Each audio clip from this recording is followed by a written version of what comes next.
Last time I checked, you idiots down there in Washington couldn't figure out what a business card was and what it was for back in 1984. Actually, I think it was 1986. But anyway, I was like, oh, well, what's his business card for? You probably don't even know what a cigarette or a tampon's for, considering that most of you had to be trained like little monkeys. I'm talking about you, Hillary, I'm talking about you, Trump, and I'm talking about you, Obama. You see, you don't run the world. Your little fairy idea of running the world is probably the world's biggest joke. And every day, picture groups, kids sitting there laughing at you, guys in Washington, especially the senators, the House of Representatives, the Congress, just sitting there laughing at you guys because you idiots don't know law. Law did not come from the United States. It came from Britain. It came from a lot of other countries. And when you start sitting there saying, oh, we're not going to follow what we write down on the United Nations agreements and we're just going to do what we want to do because that's all you guys really do, let me tell you something. I'll tell you why all you 320 million idiots that can't count, because there's only 220 million. And if I got my numbers correct, it's actually around 30 million because of the clone duplicating with clone technology down there in the Arizona desert, underneath the surface, underneath a little piece of metal that looks like a turbine, which used to be for nuclear missiles, and actually the liquid form of nuclear radiation,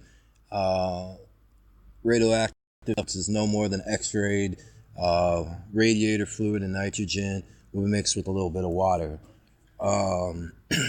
That you're housing cloned people and a living thing inside that you deem as hazardous, which is the dumbest thing I've heard so far.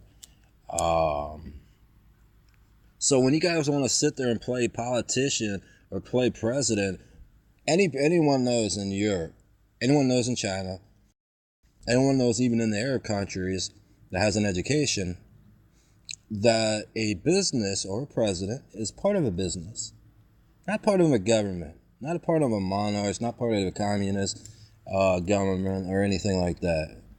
Anyone with half a brain would know this.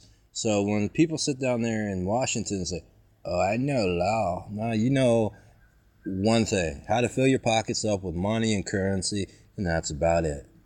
You don't stick up for people, you put them in prison. And if you don't put them in prison, you end up taking them into the old chop houses up in North and South Dakota, Montana, Washington, and you chop people up so you can take their life from them. That's why some of these facilities that have morgues, not talking about the British ones, which are for right around Wisconsin, for putting people back over the border in their countries correctly without any extras or any losing anything from this retarded country. So let me put it this way: everyone's name here as part of the United Nations. You guys ran your mouth for over let's see, most of you ran your mouth for over 30 years about me. So that's the funny part, and I'm not going by that part. I'm going by the crimes you actually committed, thus stated. Before the United Nations. As far as the United Nations, I don't need the United Nations to really do anything for me, but they will hold you guilty for what I just wrote down. As far as like Cummins engines, another chop house in Pennsylvania, it was discussed. When we pulled all that, you said it was oil and red transmission fluid out of those wells. No, we found blood residue. And not just a few drops here or there that we were needing to worry about. We were finding anywhere from 20 gallons to, I believe the number was 550 gallons of blood. Now you guys are either screwing up big time, and don't blame it on Red Cross, the blood drives, because that's illegal to mix blood with any type of fuel, oil, or anything. That's a fact by law. But, and to put it, let me just finish it up this way. You guys ain't here because you're innocent. You sure hell ain't here because we want you to have freedom.